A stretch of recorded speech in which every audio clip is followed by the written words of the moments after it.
قانون بیان فرمایا ہے۔ ایک مرد کو بیوی کے ساتھ اور ایک بیوی کو شوہر کے ساتھ کس طریقے سے زندگی گزارنی چاہیے، اسلام اس کو بہت شارٹ، بہت مختصر الفاظ میں بیان کرتا ہے۔ لیکن اگر ہزاروں کتابیں میاں بیوی کے حقوق پر لکھی جائیں تو قرآن کی آیہ کریمہ کا یہ حصہ بھاری پڑ جائے گا اور وہ کتابیں ہلکی ہو جائے گی۔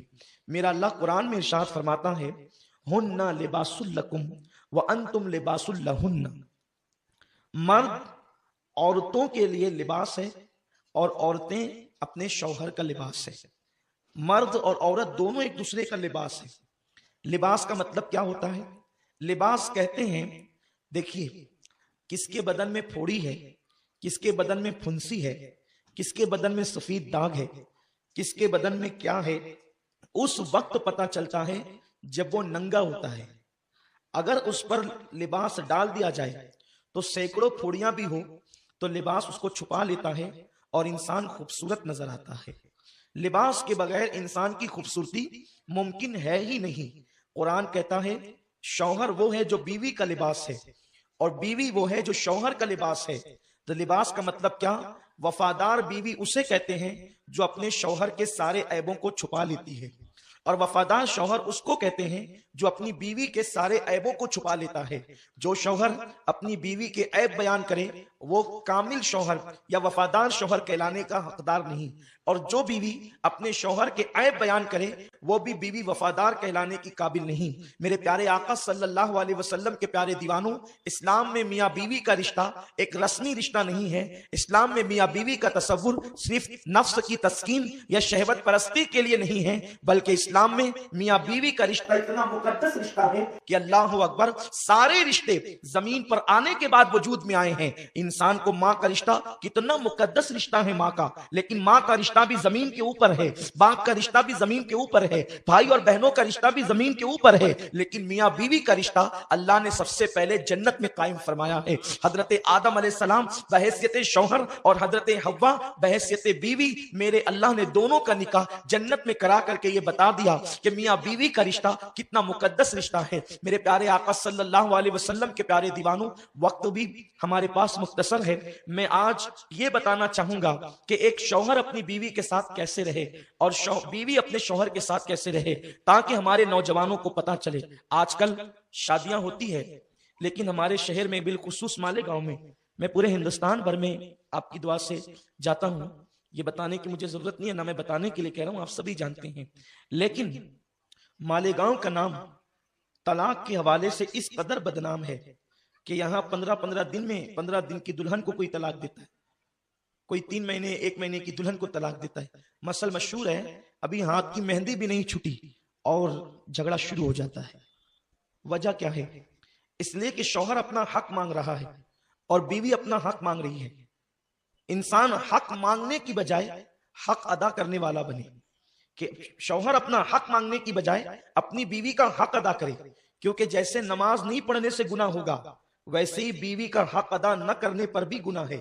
مگر ایک خاص بات میں آج یہاں کر دینا چاہتا ہوں، علماء کی موجودگی میں، مفتیان کرام کی موجودگی میں، اگر کسی سے نماز چھوٹ جائے تو اللہ اس کو معاف کر دے گا، اس میں اور کسی کا کوئی معاملہ نہیں ہے، یہ معاملہ صرف اللہ اور بندے کے درمیان ہے۔ نماز چھوٹ گئی، اللہ چاہے تو معاف کرے، چاہے تو سزا دے، لیکن اگر کسی نے اپنی بیوی کا حق ادا نہیں کیا اور اس پہ ظلم کیا، اس کی حق تلفی کی، تو اللہ معاف نہیں کرے گا اس وقت تک جب تک اس کی بیوی معاف نہ کرے۔ شوہر سوچتا ہے کہ 1000 بار میری بیوی مجھ سے معافی مانگے، لیکن میں ایک مرتبہ اگر اس سے معافی مانگ لوں گا تو میں مرد ہی نہیں رہوں گا۔ اس لیے کہ مرد کا مطلب، آج کے معاشرے میں ایک ذہن ہے جس کی آستین ہر وقت چڑھی رہتی ہے، وہ مرد ہے۔ گھر میں آنے کے بعد جو ہر بات ڈانٹ کر کرتا ہے وہ مرد ہے۔ گھر میں آنے کے بعد بیوی پر جو ظلم کرتا ہے وہ مرد ہے۔ جو اپنے ہاتھ سے اٹھ کر پانی نہیں لے سکتا ہو وہ مرد ہے۔ اسے پانی بھی مانگنا ہے تو وہ اپنی بیوی سے پانی مانگے گا، اسے کھانا بھی مانگنا ہے وہ اپنی بیوی سے کھانا مانگے گا، اسے بستر بھی خود نہیں بچھانا، وہ اپنی بیوی کو حکم دے گا بستر بچھاؤ، اسے سارے کام اس نے اپنی بیوی سے لینا ہے۔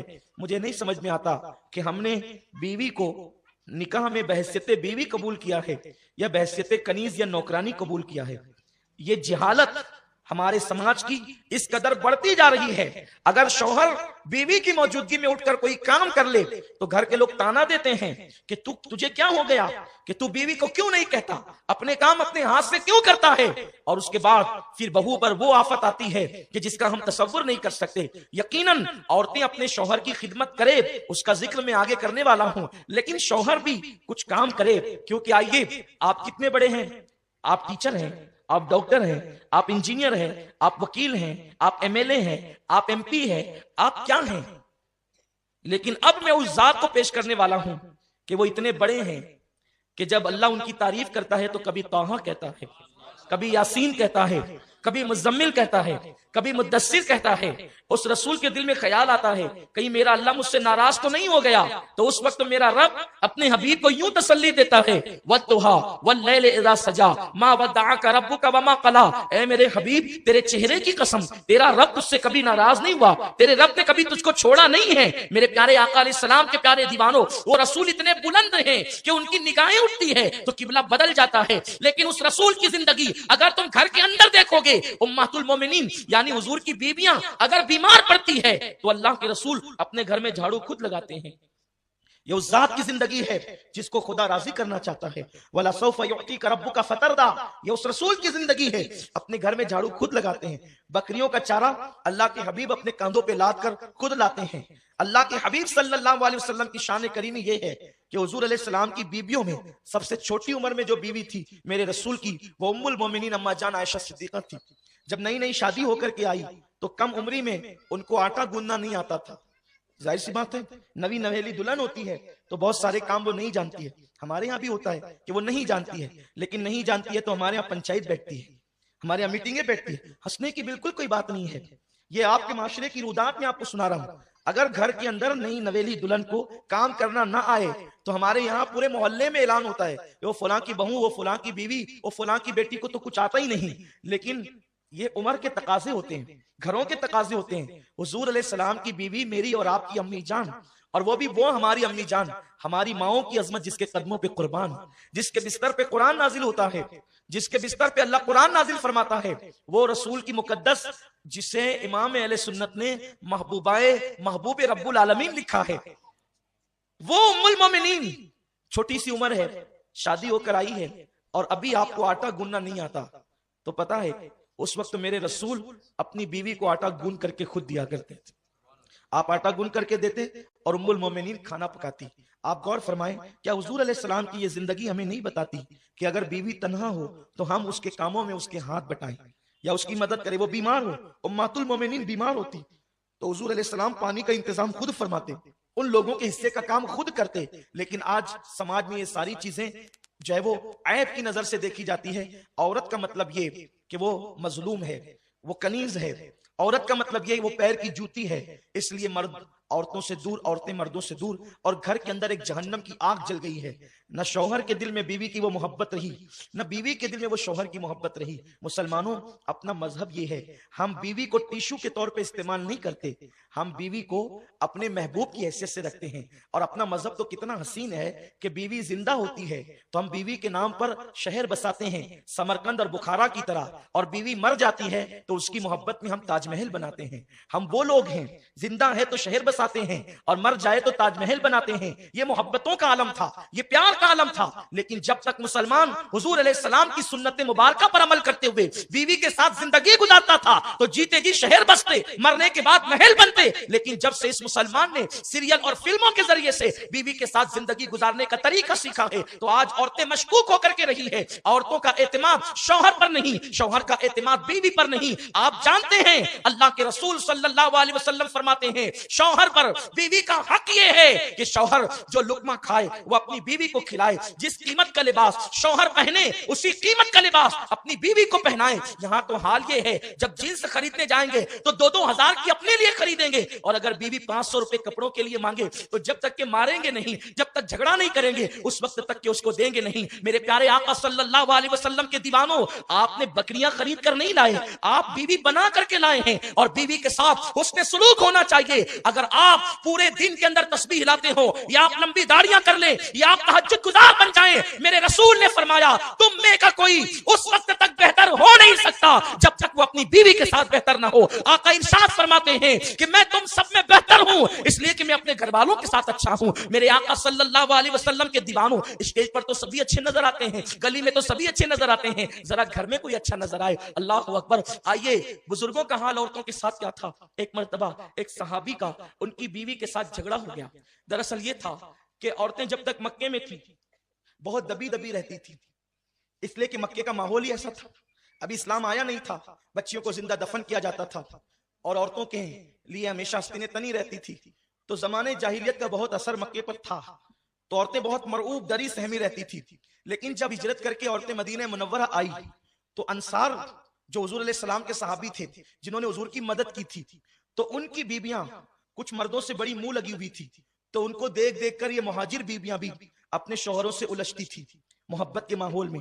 تو ایک دن ایک صحابی جو ہے وہ ان کی بیوی سے جھگڑا کر کے یہ کہتے ہیں کہ تیرا منہ بہت چلنے لگا ہے، رک میں تیری شکایت جا کر امیر المومنین حضرت عمر بن خطاب کو کرتا ہوں، تمہارا منہ بہت چلنے لگا ہے۔ گویا کہ اس زمانے میں بیویوں کو مارا نہیں جاتا تھا، آج کل تو ہاتھ کی مہندی بھی نہیں چھٹتی، ہلدی کے نشانات بھی ابھی بدن پر باقی ہوتے ہیں کہ مار ٹھوک شروع ہو جاتی ہے۔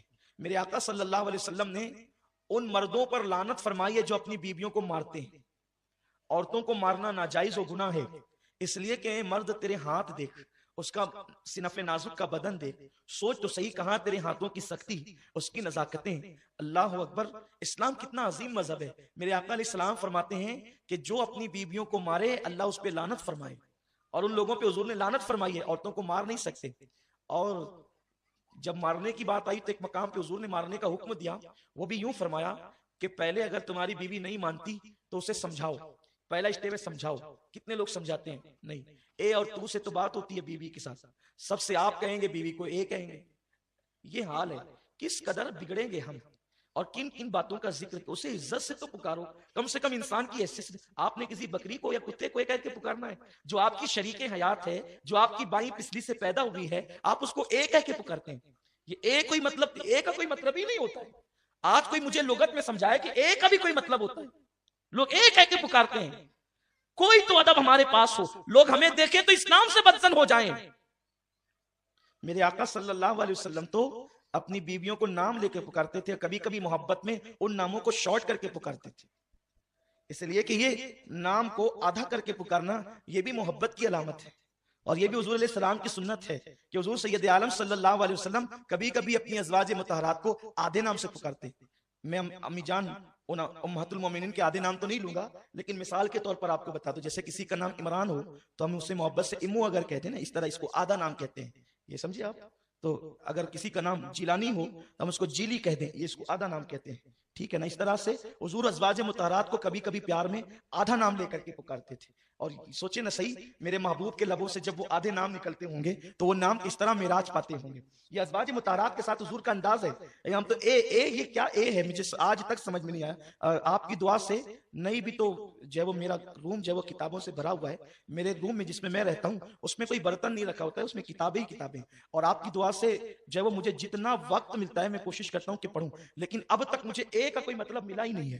جو بے معنی الفاظ سے ہم پکارتے ہیں نا، اس کا کوئی مطلب ہی نہیں ہے۔ اور آج میں آپ کو خاص طور پر یہی بتانا چاہتا ہوں کہ وہ اے کہہ کر پکارنے کی چیز نہیں ہے جو تمہاری بائیں پسلی سے پیدا ہوئی، وہ اے کہہ کر پکارنے کی چیز نہیں جسے تم شریک حیات کہتے ہو، وہ اے کر کے پکارنے کی چیز نہیں ہے جسے تم ہمراز جانتے ہو، وہ اے کہہ کر پکارنے کی چیز نہیں جو تمہارے بچوں کی امی ہو۔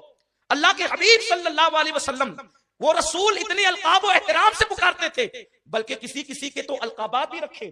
خود امی جان عائشہ صدیقہ کا رنگ بڑا خوبصورت تھا تو میرے رسول ان کو حمیرہ بھی کہتے تھے۔ حمیرہ کا مطلب ہوتا ہے وہ سرخ رنگت والی، اس شان سے ان کے نام لیا کرتے تھے میرے رسول۔ تو ایک دن صحابی نے اپنی بیوی کو کہا، جو بیوی منہ چلا رہی تھی، اس کا مطلب یہ ہے کہ جب صحابی کے گھر میں میاں بیوی میں آپس میں جھگڑا ہو سکتا ہے تو صحابی سے زیادہ بڑھ کر کون متقی ہے آج؟ اس کا مطلب میاں بیوی میں جھگڑا سب کے یہاں ہو سکتا ہے، لیکن میاں بیوی کے جھگڑے کی کوئی حیثیت نہیں ہوتی ہے۔ اس کی حیثیت ایک دودھ کی طرح ہوتی ہے، جیسے دودھ کے نیچے آگ لگا دے تو وہ ابل پڑتا ہے، لیکن جیسے ہٹا دیں تو وہ بغیر کسی کے بٹھائے خود بیٹھ جاتا ہے۔ یہی میاں بیوی کے جھگڑے کی حیثیت ہوتی ہے کہ اس کے لیے بھی کسی کو چھڑانا نہیں پڑتا، کسی کو بیچ میں مداخلت نہیں کرنی پڑتی۔ میرے رسول نے فرمایا اگر تمہاری عورتیں تم سے نہ مانے تو پہلے اسے سمجھاؤ، محبت سے سمجھاؤ۔ اور میں نہیں سمجھتا کہ کوئی شوہر اپنی بیوی کو پیار سے سمجھائے وہ نہ مانے۔ ٹھیک ہے، اگر کسی کے مقدر میں کوئی چنچل ہی آ گئی ہے تو پھر میرے رسول نے فرمایا کہ اگر وہ باتوں سے نہ مانے تو تم اس کے ساتھ بات چیت بند کر لو۔ اس پر بھی وہ نہیں مانتی ہے تو میرے آقا فرماتے ہیں پھر اپنے بستر الگ کر لو۔ اور خدا کی قسم یہ اتنا حسین طریقہ ہے، شوہر اگر دن بھر بات نہ کرے تو شام کو بیوی پوچھتی ہے خیریت تو ہے، آج بات نہیں کرتے، تو یہ حال ہے اس کی محبت کا۔ تو جب بستر الگ ہو جائے تو اس پہ تو قیامت ہی ٹوٹ پڑتی ہے۔ تو آقا فرماتے ہیں پہلے سمجھاؤ، نہ مانے تو بات بند کرو، نہ مانے تو بستر الگ کرو، اس کے بعد بھی نہ مانے تو میرے رسول فرماتے ہیں اس کو مارو لیکن ہاتھ سے نہیں، اسے مارو لیکن ڈنڈے سے نہیں، اسے مارو لیکن کسی اوزار سے نہیں۔ میرے رسول نے فرمایا اگر مارنا ہی ہے تو اپنی بیویوں کو اپنی مسواک سے